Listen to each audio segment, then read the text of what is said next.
This is a story that begins in any part of America, wherever you may be. It's a story that begins at your front door, on the street where you live, in your town or village or city, somewhere in America.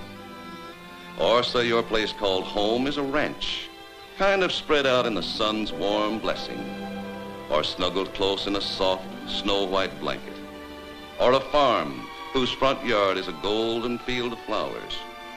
Or maybe your home's in the city, where you go at the end of a work-ridden day to be alone in one room in the midst of the city's teeming millions. Well, it's your story all the same, and it begins in any part of the land. For there and from there, and stretching out in all directions, are ways and byways and roads and trails and paths enchanted that lead to the wonderful pages of a storybook, filled with the glorious living pictures that tell the story of America the Beautiful. Look around over the land. Take a fellow up in North Dakota. Likely as not, he's working a field all through the long day, or minding business with the rains growing moist in the palms of his hands, and thinking he'd like to go off somewheres on a trip and watch the ocean. And all the time, he's square in the middle of an ocean of amber grain. And all he's got to do is look around. He'll see beauty right beneath his eye. Beauty? A man would need the words of poets to describe the scenes of harvest time. Yet all the while he looks and thinks of other sights, his thoughts go wandering from his field of grain to grains of sandy beach all along the coast of Maine, where the riches are in the sea.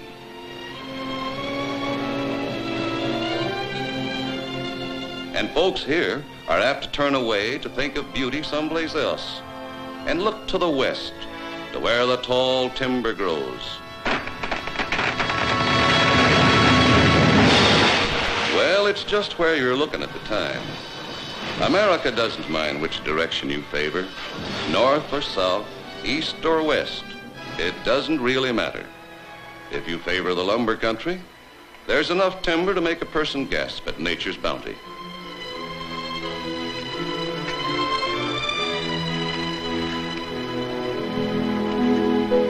Now, about mountains. We've got some big ones, if mountains are what you're after. Pikes Peak, for example, standing at the end of the Great Plains, marking the southern range of the Rockies, where golden flowers make a burnished carpet to the snow-clad peaks beyond. And Mount Hood up in Oregon, lofty, majestic. Mount Whitney, there's a giant of a mountain, 14,496 feet high, snow-crowned patriarch, highest land in the United States. And 80 miles away, just that far, is Death Valley, lowest land in our country. From the snow and mist-shrouded crags of Whitney, 80 miles to this, heat and barren waste, and the sun-bleached bones of those who sought to solve the riddle of its hidden riches. Yes, aptly named, Death Valley.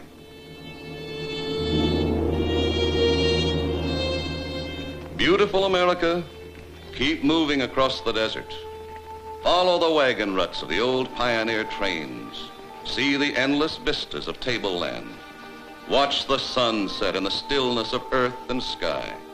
See where the West was won. You want land? You're looking around? Help yourself to 1,000,000 acres of America the Beautiful. Now, how about rivers? You like rivers? Well, the rivers that flow through our land are the arteries that brought life and strength to the body of a new nation. Even their names are beautiful. The Wabash, the Tennessee, the Columbia, the Colorado,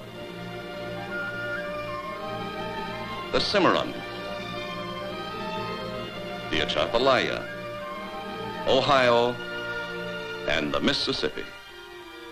Mark Twain told the stories of our rivers, caught their mood and majesty, their laughter and wisdom, translated the powerful threshing of paddle wheels, the billowing smokestacks, and the resonant whistle into a cadence that thrilled to the meaning of Steamboat Round the Bend. But water, shucks. You got to see our lakes to know how big water is. Up around our northern boundary, we have the Great Lakes: Superior, Michigan, Huron, Erie, and Lake Ontario. Inland oceans. Remember all that wheat? Well, it gets on a boat at the Great Lakes, and iron and copper and lumber, too. 1,000 other things from the earth on boats strung from one end of the 5 Great Lakes to the other. Giant waterways bringing produce and products to America.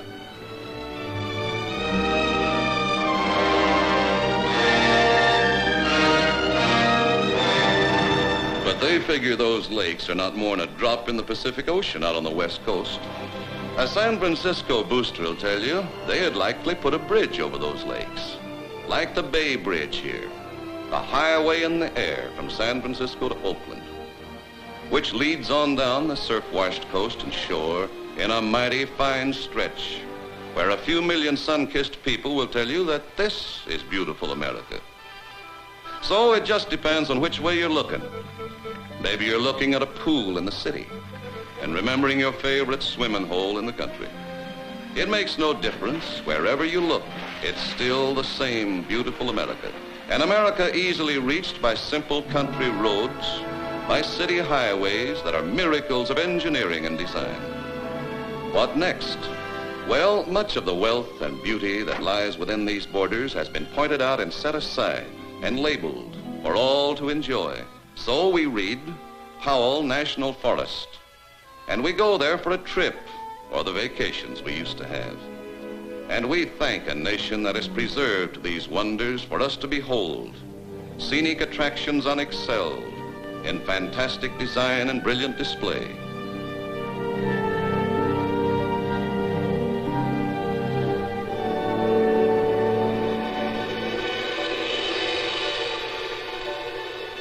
Well, how about Yellowstone?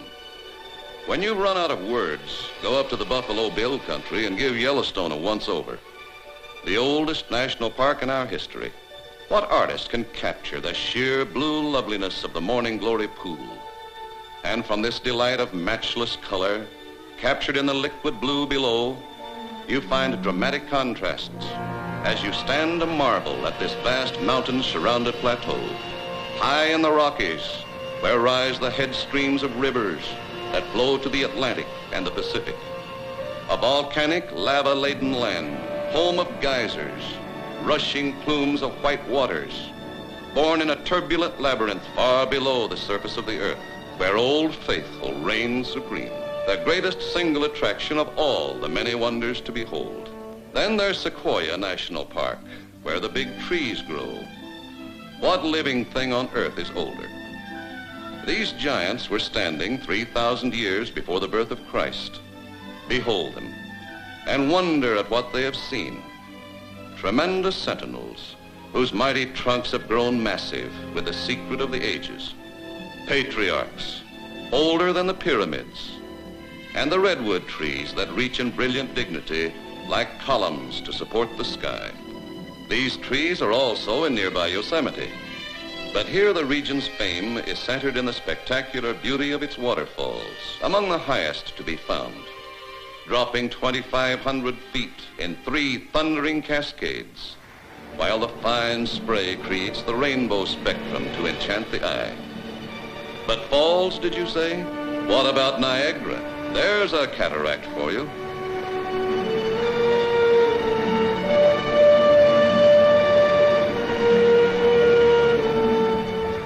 But water's grandeur can be matched by stone in Colorado.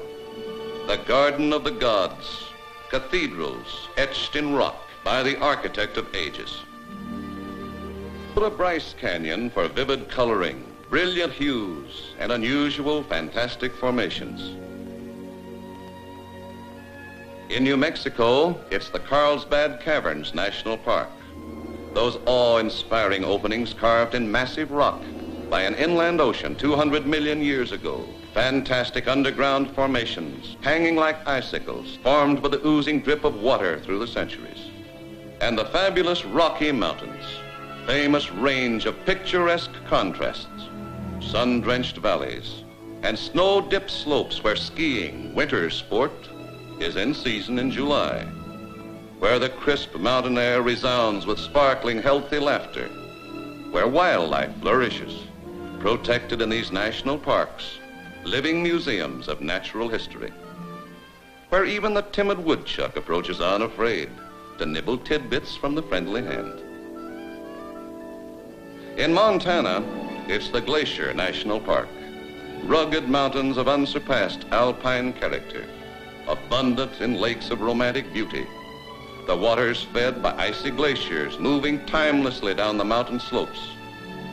In Utah, Zion National Park, magnificent in coloring, in unusual rock formations carved by the master hands of time and nature.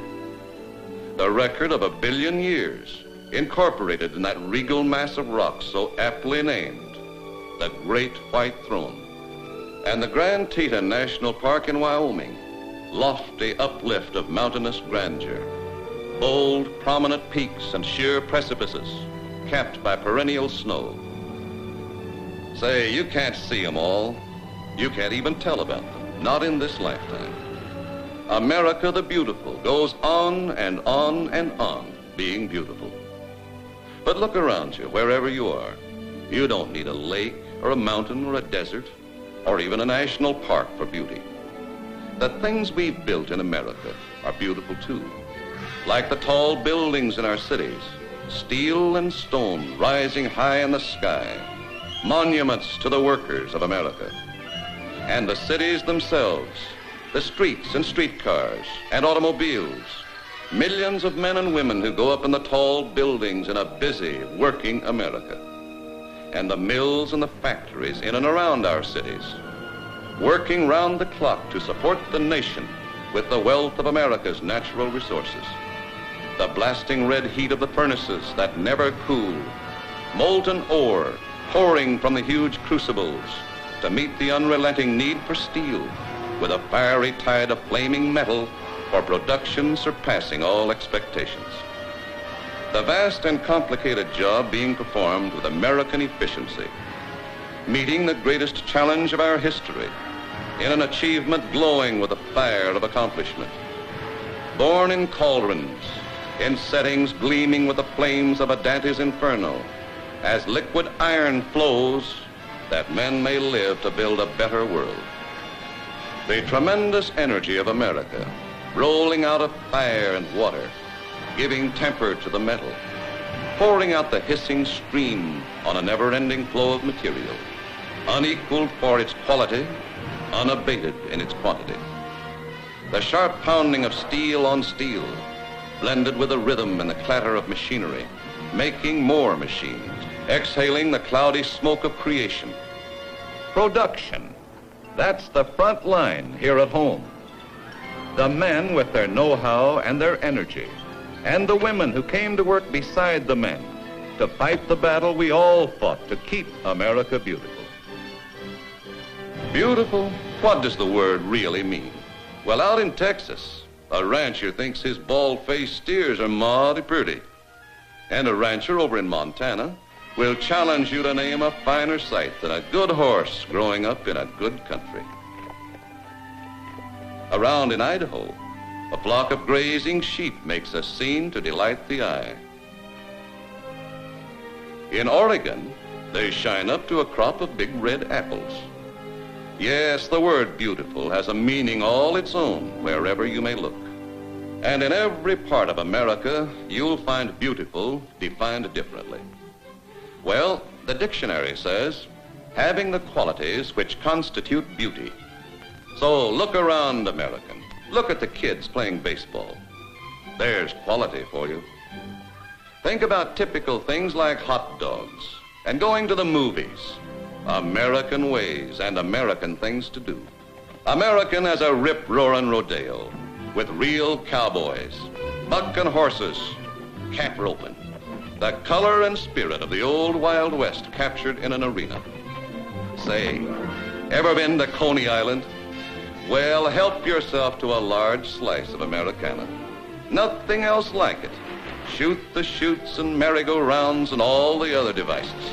And 100,000 people like you out to have fun in the world's greatest playground. But all these people, many who have come from other nations, and are now, by the process of our great melting pot and the goddess of liberty, Americans like yourself. All these people must remember that the beauty of America is the quality of its beauty. Our leaders of the past, when that little band of patriots signed the Declaration of Independence, they knew little of the beauties of the continent on which they stood. The Great Lakes, gold in California, oil in Pennsylvania, Detroit, Chicago, the Grand Canyon, never heard of them. They never imagined such things or such places. They only knew there were 13 states, and these states needed to be made beautiful. So they gave them liberty. And later, and through the years, as more and more of the land of America was found and settled, men and women kept right on choosing to fight and to die to keep America beautiful. And so, today, this is the land we own, the United States of America. To manage this rich estate is our responsibility. To pass it on to Americans yet unborn, stronger, finer, fairer than it was when it came to us. 4 things we must do now. Produce, so there will be food, and goods, and jobs, enough for all. We must conserve, for even this great land can be ruined if we waste its riches. We must share our blessings with those who need and deserve them. And we must save for the future security of ourselves and our loved ones. If we are thrifty, the nation will thrive, and each of us will be happier and more secure. That is why the United States Treasury, our Treasury, says to each one of us, save regularly.